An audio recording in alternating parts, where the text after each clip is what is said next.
లక్ష్మీ నరసింహాయ నమః.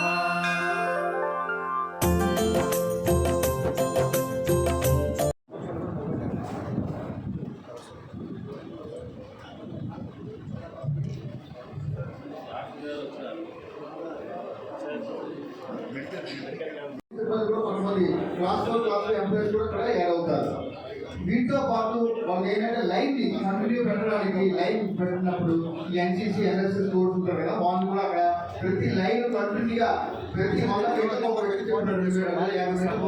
పెట్టినట్లయితే ఎటువంటి సంవత్సరం అంతా ఇంపాక్ట్ అవుతుంది మైండ్ లో. అలాంటి వాతావరణం మనం కల్పించగలగాలి. అట్ ద సేమ్ అక్కడ కూడా అప్డే బాధ్యత నీకు రావడం చేయాలి. మేము చేసే విన్నపంగా ముక్కోటి ఏకాదశి అత్యంత ప్రతిష్టాత్మకమైన అత్యంత ప్రభావితమైన కదిరి నరసింహస్వామిని దర్శించుకోవడానికి మనకు పుణ్యఫలం ఉంటే తప్ప అవకాశం లేదు. అలాంటి నరసింహస్వామిని ముక్కోటి ఏకాదశి రోజు ఉత్తర ద్వారం దగ్గర మనం దర్శించుకొని మనం ఈ సంవత్సరం అంతా సుఖంగా సంతోషంగా జాగ్రత్తగా భద్రంగా ఉంటామనే పూర్తి విశ్వాసంతో హిందూ అనే ప్రతి ఒక్కరూ కుటుంబ సమేతంగా వచ్చి దర్శనం చేసుకునే అత్యంత అరుదైన ఉత్సవం. ప్రతి సంవత్సరం వచ్చిన ఉత్తర ద్వారంలో స్వామిని చూడడం అనే దానికి మనకు తృప్తి లేకుండా పోతే ఇంకోసారి అవసరం లేదు అనుకునే కాన్సెప్ట్ రెండు లేవు. ఇది ఒక అద్భుతము. ఇది మనమందరము చాలా కాలంగా అనుభవిస్తున్నాం. కానీ ప్రజా బాహుళ్యం అంటే పాపులేషన్ పెరిగిపోవడంతో భక్తుల సంఖ్య పెరిగిపోవడంతో రకరకాల మూమెంట్ రెస్ట్రిక్షన్స్ అనేవి ఉంటున్నాయి. కానీ ఇక్కడ విచిత్రం ఏమిటంటే 10 రోజులైనా తిరుమలలో జరుగుతుంది, 3 రోజులైనా కదిలో జరుగుతుంది. హిందువులందరూ స్వామిని దర్శించుకోవడంలో ఇనిషియల్గా అంటే for about ½ an hour 1 hour తప్పితే ఎక్కడ కానీ ఎలాంటి ఇబ్బంది లేకుండా చాలా సంవత్సరాలుగా జరుగుతుంది. కందికుంట వెంకటప్రసాద్ గారు ఎమ్మెల్యేగా ఉన్నప్పుడు అత్యంత శోభాయమానంగా జరుగుతుంది. ఇది ఈసారి మళ్ళీ ఒకసారి రిపీట్ అవుతుంది. కాబట్టి ఈ శోభాయమానాన్ని ఈ అద్భుతాన్ని తిరిగించడానికి మనమంతా చేసుకున్న అదృష్టం. ఇక్కడ పోలీస్ వారు కానీ రెవెన్యూ వారు కానీ మున్సిపాలిటీ వారు కానీ చేసే అప్పీలు మన కోసం, మనందరి బాగు కోసం, మనందరి ఆరోగ్యం కోసం. ఈ మధ్యకాలంలో మళ్ళీ కొన్ని రూమర్స్ వస్తున్నాయి కాబట్టి ఈసారి ఇంకొద్దిగా జాగ్రత్తగా చేస్తున్నారు. కాబట్టి మనం అర్థం చేసుకుందాం, స్వామివారి ఆశీస్సులు తీసుకుందాం, ప్రశాంతంగా తీసుకుందాం, సహనంతో ఉందాం, జాగ్రత్తగా ఉందాం. కాబట్టి ఈసారి చేసే ఏర్పాట్లలో గుణాత్మకత ఉంది, ప్రాక్టికాలిటీ ఉంది. కాబట్టి జాగ్రత్తగా మీరు 3:30కు మొదలైతే ఒక ½ అన్ అవర్ తప్పితే మిగతా అంతా వాకౌట్ ఓకే రావడం పోవడమే జరుగుతుంది. కాబట్టి ప్రజలందరూ ఈ అవకాశాన్ని సద్వినియోగం చేసుకొని పునీతులయ్యి నెక్స్ట్ ఇయర్ మళ్ళీ ఈ అవకాశం వచ్చేంత వరకు మీరు ప్రశాంతంగా సుఖంగా సంతోషంగా కుటుంబాలతో ఉండాలని ఆశిస్తూ ఈసారి మా తరఫున కావాల్సినంతమంది వాలంటీర్లు పోటీపడి మా దగ్గర లిస్టింగ్ చేస్తున్నారు. మేము పోలీసు వాళ్ళ హ్యాండ్ ఓవర్ చేస్తున్నాము. కాబట్టి మాకు అవకాశం ఇచ్చినందుకు ఆలయ యాజమాన్యానికి కావచ్చు, రాజకీయ యాజమాన్యానికి కావచ్చు, శాసనాధికారులకు కావచ్చు, పురోహితులు కావచ్చు, థ్యాంక్ యూ. మా వాలంటీర్లు మేము పోలీస్ హ్యాండ్ ఓవర్ చేస్తున్నాం. లాస్ట్ టైం మేము మా అంతకు మేము ప్లాన్ చేయకుండా మేము లిస్ట్ ఇస్తాం, వయసు ఇస్తాం, పేర్లు ఇస్తాం, వాళ్ళకి ఐడెంటిటీ కార్డు కూడా ఇస్తాము. వాళ్ళు మీరు యువర్ లిబర్టీ టు లొకేట్, మీరు your liberty to utilise their services completely. Please, thank you.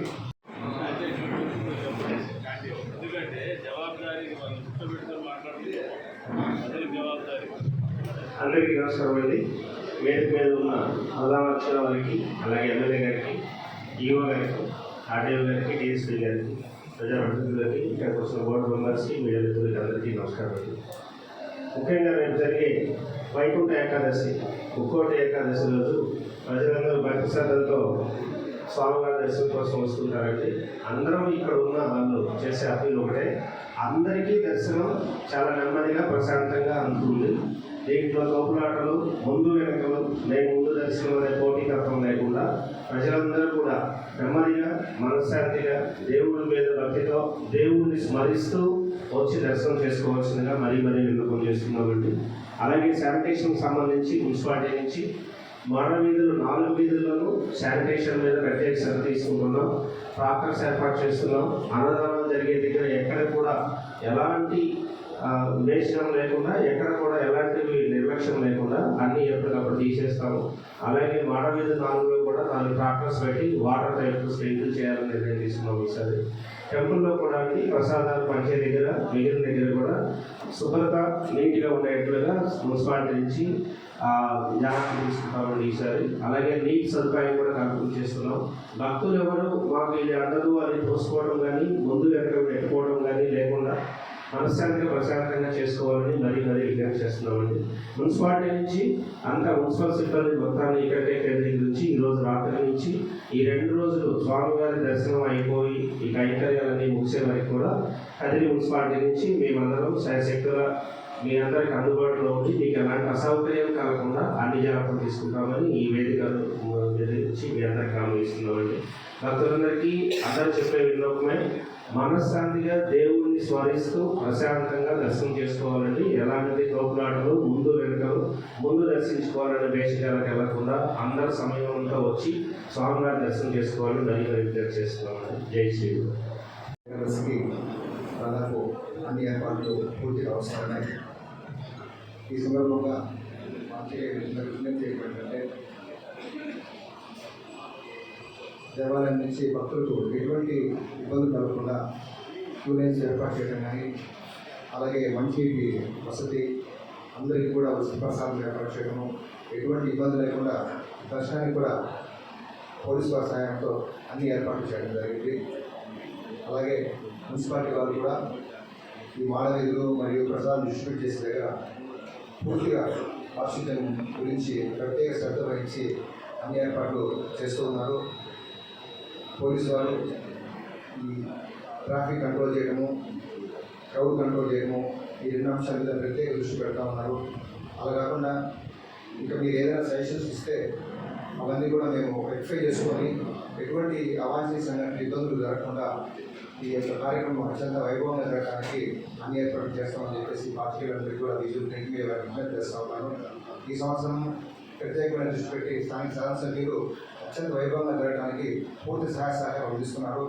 వీటన్నింటినీ కూడా మీరు దృష్టిలో పెట్టుకొని మీరు ఈరోజు ఎనీ టైం ఈవినింగ్లో కానీ నైట్లో కానీ ఏం మీ దృష్టికి వచ్చిన ఏమైనా నెగిటివ్స్ ఏమంటే కూడా ఖచ్చితంగా నా దృష్టికి తీసుకోవాలని వాటిని రెక్టిఫై చేసుకొని భక్తులకు ఎటువంటి ఇబ్బంది లేకుండా ఈ కార్యక్రమం పూర్తిగా జయప్రదం చేయడానికి అన్ని ఏర్పాట్లు చేస్తామని చెప్పేసి ఈ సందర్భంగా నేను విజ్ఞప్తి చేస్తాను. మన గ్రామస్తులతో పాటు పక్కన రాష్ట్రాల ప్రజలు కూడా రేపు ఈ యొక్క స్వామి యొక్క ప్రసన్న పొందడం చూస్తుంటారండి. ఈ విధంగా ఈ మీటింగ్లోని ముఖ్యంగా మన లోకల్ స్థానిక ఎమ్మెల్యే గారి యొక్క ఆధ్వర్యంలో ఇప్పుడే మీ అందరూ మాట్లాడుకోవడం జరిగింది. ఈ సంబంధించి చేసిన మా ఈవో గారు, మరి మా ప్రధాన అర్చకులు గారు, డిఎస్పీ గారు, అలాగే మన మిత్రులు, అలాగే మంచి గారు అందరికీ, అలాగే పాత్రికా విలేకరులకి అందరికీ కూడా నమస్కారాలండి. ఈ యొక్క సమావేశం యొక్క మెయిన్ ఆబ్జెక్ట్ ఇందాలనుకున్నాం. ఇప్పుడు మాకు కూడా చెప్పారు, ఏ ఒక్క చిన్న డిస్టర్బెన్స్ కూడా తొక్కిసాట్లు కానీ ఎటువంటి అసాంప్రదాయ వెళ్లకుండా ప్రతి ఒక్క భక్తుడికి దర్శనం అనేది సంపూర్ణంగా జరపాలనే ఉద్దేశంతో ఏర్పాటు చేస్తున్న ఈ మీటింగ్ ఉద్దేశం. అది కాకుండా మీ అందరూ తెలిసిందేను, మనకి రేపు జరుగుతున్న ఈ యొక్క దీని ఉద్దేశంలో అంటే ఈ యొక్క కార్యక్రమంలోని ప్రజలకి ఎటువంటి అసౌకర్యం కలగకుండా ముఖ్యంగా పోలీస్ తరఫు నుండి శాంతి భద్రతలు లోపం లేకుండా అక్కడ ఏర్పాటు చేసుకుంటారు. అలాగే శానిటేషన్ నుండి కూడా మంచి కనెక్షన్ చేసుకుంటారు. అలాగే మన వాలంటీర్స్ కూడా సాధిస్తున్నారు కొంతమందికి. వీటన్నిటి కూడా ఎప్పుడు వాచ్ చేసుకుంటూనే మీరు కూడా మీడియా ద్వారా భక్తులందరూ కూడా వాళ్ళు కూడా ఒక క్రమశిక్షణతో ఒకేసారి అందరూ ఒకేసారి దర్శనం చేసుకోవాలని ఆలోచన కాకుండా ఒక లైన్ క్యూ అనేది ఒక డిసిప్లిన్గా వెళ్ళాలని మీరు కూడా మన పత్రికా విలేకరులు ఈ యొక్క ప్రింట్ అండ్ ఎలక్ట్రానిక్ మీడియా ద్వారా తెలియజేయాలండి. అదే సందర్భంలో ఇప్పుడు ఏదైతే మనం నిర్ణయం తీసుకుంటాం నిర్ణయాలు కూడా వాళ్ళు దృష్టిలో పెట్టాలి. ఇంకా ఇది కాకుండా ఇంకా చాలా ఇంపార్టెంట్ విషయం ఏంటంటే ఎక్కువ మంది కుటుంబాలతో వస్తూ ఉంటారు. వారు కూడా ఎటువంటి అసౌకర్యం కలగకుండా ఇక్కడున్న ఏవైతే ఉన్నాయో ట్రాఫిక్ ఇబ్బందులైనా ఆల్రెడీ మా గ్రూప్స్ కూడా పోస్ట్ చేస్తాం. వాటిని కూడా మీకు తెలియజేయండి. వీటితో పాటు మేము కూడా మా యొక్క రెవెన్యూ తరఫు నుండి చుట్టుపక్కల ఏ మండలాలు ఉన్నాయో ఆ స్టాఫ్ కూడా డిప్లాయ్ ఏర్పాటు చేసి ఇప్పుడే మేము వాళ్ళకి కూడా అప్పచెప్తాము. మరి విఆర్ఎస్ విఆర్ఓస్ అందరికీ కూడా అప్పచెప్తా ఉంది. ఏదైతే మ్యాన్ పవర్ పెరగడమే కాకుండా ప్రతి భక్తుడికి కూడా అసౌకర్యం కలగకుండా కుటుంబంతో సంతోషంగా ప్రశాంతంగా వస్తూ వాళ్ళ సహకారంతో ఈ యొక్క కార్యక్రమాన్ని సఫలీకృతమవ్వాలి, గ్రాండ్ సక్సెస్ అవ్వాలి. మన గౌరవనీయులు ఎమ్మెల్యే గారి యొక్క ఆధ్వర్యంలో ఈ ప్రోగ్రామ్ చాలా చక్కగా జరగాలి. అది కాకుండా మన కదిరి అనేది నాట్ ఓన్లీ ఒక వన్ ఆంధ్రప్రదేశ్, చుట్టుపక్కల తమిళనాడు, కర్ణాటక ఇవన్నీ కూడా ఈ చుట్టుపక్కల వాటి మనకి ఇది అవుతాయండి. అక్కడ తిరుపతిలో ఎంత వైభవంగా ఉంటుందో మన కదిరిలో కూడా అదే రకంగా ఈ నరసింహస్వామి యొక్క ముక్కోటి ఏకాదశి ఉత్సవాలు కూడా అలాగే జరుగుతాయి. కాబట్టి అందులో భాగంగా మొదటి ట్రైల్ మనకి మార్చి తారీఖున అసలు ఉంది. ఇది ఒక ట్రైల్, ఒక టీజర్ లాంటిది. సో దీన్ని మనం చాలా సక్సెస్ఫుల్గా చేయాలని మీ అందరి తరఫున మా యొక్క టీం తరఫున ఎంతో కోరుకుంటాండి. నమస్తే. అత్యవసరంగా రేపటి ముక్కోటి ఏకాదశి నిర్దేశించి ఏర్పాటు చేసినటువంటి ఈ కార్యక్రమానికి హాజరైనటువంటి కదిరి నియోజకవర్గ రెవెన్యూ డివిజన్ అధికార యంత్రాంగానికి, నిన్నటి రోజున తిరుపతిలో జరిగినటువంటి ఘటన ఒక దురదృష్టకరమైనటువంటి ఘటన. దీనికి పూర్తిగా అందరూ కూడా చింతిస్తూ ఉన్నాం. ఇది ఒక రకంగా మాకందరికి కూడా మేల్కొలుపుగా ఆలోచన చేసి ఈ రోజున అత్యవసర సమావేశం నిర్వహిస్తూ ఉన్నాం. ఎందుకంటే పెద్ద ఎత్తున భక్తాదులు చేసేటువంటి పరిస్థితులు ఉన్నాయి. ఇందాక ఈవో గారితో పెట్టి గత వైకుంఠ ఏకాదశికి ఎంతమంది వచ్చున్నారంటే 60 నుంచి 80 వేల మంది సంఖ్య చెప్తా ఉంటాం. బహుశా అది పెరగచ్చు, తగ్గచ్చు, కానీ ఇంకో 1,00,000 పోవచ్చు, లేదంటే 50,000 రావచ్చు, లేదా 40,000 రావచ్చు, లేదా 30,000, బట్ వేల సంఖ్యలో అయితే వస్తున్నారు. అది ఒకవేళ 1,00,000 సంఖ్యకు చేరితే మాత్రం ఇబ్బందికరమైనటువంటి పరిస్థితి ఉంటాయి. దానికి తగినటువంటి ఏర్పాట్లు చేసుకోవాలా. అందులో నిన్నటి జరిగినటువంటి సంఘటన మా అందరికీ మరింత బాధ్యత పెంచింది. అంతేకాకుండా ప్రజలను కూడా విజ్ఞప్తి చేయాలా. మా వంతు బాధ్యతగా మేము ఒక అత్యవసర సమావేశాన్ని ఏర్పరచుకొని ఏర్పాట్ల విషయంలో కావచ్చు, మీ భద్రత విషయంలో, ప్రజల భద్రత విషయంలో కావచ్చు, మరింత స్పృహతో పనిచేయాలనే ఆలోచన మేము వచ్చున్నాం. అంతే స్థాయిలో ప్రజలకు కూడా, వచ్చేటువంటి భక్తాదులకు కూడా విజ్ఞప్తి చేస్తున్నాం. ఈ కార్యక్రమాలన్నీ ఒక ధార్మిక కార్యక్రమాలు, ఒక నమ్మకంతో మనం అందరం కూడా ఈ కార్యక్రమాలు నిర్వహిస్తాం. ఇవన్నీ కూడా గ్రామోత్సవాలు ఏ ఒక్కరిదో కాదు, నాదో, డిఎస్పీ గారితో, ఈవో గారితో, లేదంటే అర్చకులతో, ఎవరికి ఒక్కరికి పరిమితమైంది కాదు. మనందరి బాధ్యత, మన అందరి కర్తవ్యం కిందనే ఈ కార్యక్రమాలు చేస్తాము. ఇది ఒక ధర్మం కింద మనం అందరూ కూడా ఆచరిస్తాం. ఈ అందరి సహాయ సహకారాలు ఉంటాయి. మీ వంతుగా మనమందరం ఒకటే అనే భావంతో ఈ కార్యక్రమం నిర్వహించాలని చెప్పేసి కూడా అప్పీల్ చేసుకుంటూ, ఈ కార్యక్రమం అనేది ఒక నిబద్ధతతో, ఒక సంయమనంతో జరగాలని చెప్పేసి కూడా కోరుకుంటూ, అవకాశం కల్పించిన అందరికీ కూడా పేరు పేరున ధన్యవాదాలు తెలుపుకుంటూ సెలవు తీసుకుంటూ, కూడా ఒక నమ్మకం ఉంటుంది. ఆ భగవంతుడిని పలానా సమయానికి, పలానా రోజున మనం దర్శించుకుంటే మన జీవితాల్లో అందరికీ కూడా మంచి జరుగుతుంది. ఇటువంటి మంచి జరిగేటువంటి సమయంలో మరింత బాధ్యతగా మెలగాల్సినటువంటి అవసరం మనందరి మీద ఉందని చెప్పేసి కూడా మీకు గుర్తు చేస్తాం. చిన్న చిన్న సంఘటనలు జరగడానికి కారణం ఏమంటే మానవ తప్పిదాలు. మన మీద మనకు కంట్రోల్ లేకపోవడం, ఏదో తొందరపాటులో మనం చేసేటువంటి కార్యక్రమాల వల్లనే ఇటువంటి అనుకోని సంఘటనలు జరుగుతాయి. దాన్ని బాధ్యత ఎవరినో ఒకరిని చేస్తాం. ఇది మంచిది కాదు. ఇటువంటి మాబ్ సైకాలజీతో జరిగేటువంటి ఘటనలకు ప్రతి ఒక్కరూ బాధ్యత వహించాల్సినటువంటి అవసరాలు ఉంటాయి. కాబట్టి మిమ్మల్ని అందరినీ విజ్ఞప్తి చేస్తాను. మా వంతుగా మేము అప్రమత్తంగా ఉంటున్నాం. మీకు కావలసినటువంటి దర్శనం ఏదైతే, మీకు దర్శన భాగ్యం అనేది సంతోషంగా మీరందరూ కూడా కుటుంబ సమేతంగా వచ్చేసి మళ్ళీ దర్శనానంతరం కూడా ఇక్కడ నుంచి మీ సంతోషం కానీ, మీ నమ్మకం కానీ రెట్టింపు అయ్యే విధంగానే మేము మిమ్మల్ని ఇంటికి చేర్చాలనే ఆలోచనతో పనిచేస్తున్నాం.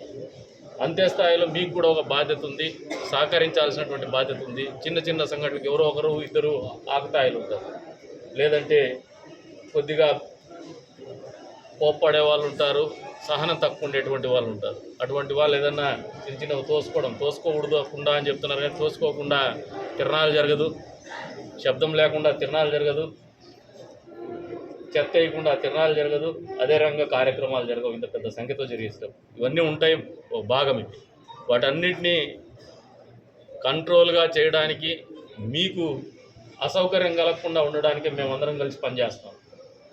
మీ వంతుగా మీరు చేయాల్సినటువంటి బాధ్యత ఏమంటే మాతో సహకరించమని చెప్పేసి, ఎవరికి కూడా, పోలీసు వారికి కూడా చెప్తున్నారు, మీరు టఫ్గా ఉండండి కానీ హార్ష్గా పోవద్దండి. వాళ్ళతో ఫ్రెండ్లీగా ఉండండి. ఎక్కడైనా కూడా మీకు కూడా రోజంతా నిలబడి రకరకాలుగా మిమ్మల్ని ఇబ్బంది పెడుతూ ఉంటారు, ఆలయ సిబ్బందిని ఇబ్బంది పెడుతూ ఉంటారు, అసౌకర్యానికి గురి చేస్తూ ఉంటారు. ఒకరిద్దరు సహనం కోల్పోద్దండి. కొద్దిగా ఒక రోజు ఒక 24 గంటల పాటు అందరు సహనం పాటించినా, సంయమనం పాటించినా సంతోషంగా ఈ కార్యక్రమం పూర్తి అవుతుంది, సజావుగా ఈ కార్యక్రమం పూర్తి అవుతుందని చెప్పేసి మీ అందరినీ కూడా విజ్ఞప్తి చేస్తాను. అందుకని ఈ రోజున ఈ సమావేశము అత్యవసర సమావేశం కింద ఏర్పాటు చేసుకుంటున్నాం. పౌరులకు కూడా బాధ్యత గుర్తు చేయడానికి ఈ సమావేశం ఏర్పాటు చేసుకున్నాం. అందులో మేము అందరం కలిసి అప్పీల్ చేస్తే అదొక సందేశం మీకు స్పష్టంగా ఉంటుందనే ఆలోచనతో ఏర్పాటు చేసినటువంటి కార్యక్రమం. కాబట్టి ఈ సమావేశాన్ని కానీ ఈ సందేశము ప్రాధాన్యతను కానీ మీరు అర్థం చేసుకొని రేపటి రోజున ఏదైతే కార్యక్రమం జరుగుతుందో వైకుంఠ ఏకాదశి, మన ఊరు దైవము లక్ష్మీ నరసింహస్వామి కరుణా కటాక్షాలతో మనందరి జీవితాల్లో మంచి జరగాలని, మనందరి జీవితాల్లో సంతోషం రావాలని, ఆరోగ్యం రావాలని, సిరి సంపదలు రావాలని చెప్పేసి విధంగా మనం అందరం కూడా కలిసి నిర్వహించుకుందామని చెప్పేసి కూడా తెలియజేసుకుంటూ మరొకసారి అందరికీ చెప్తాను, మా వంతుగా మాత్రమే బాధ్యత కాదు, మనందరికి కూడా బాధ్యత ఉంది. మాకెంత బాధ్యత ఉందో మీకు కూడా అంతే బాధ్యత ఉంది.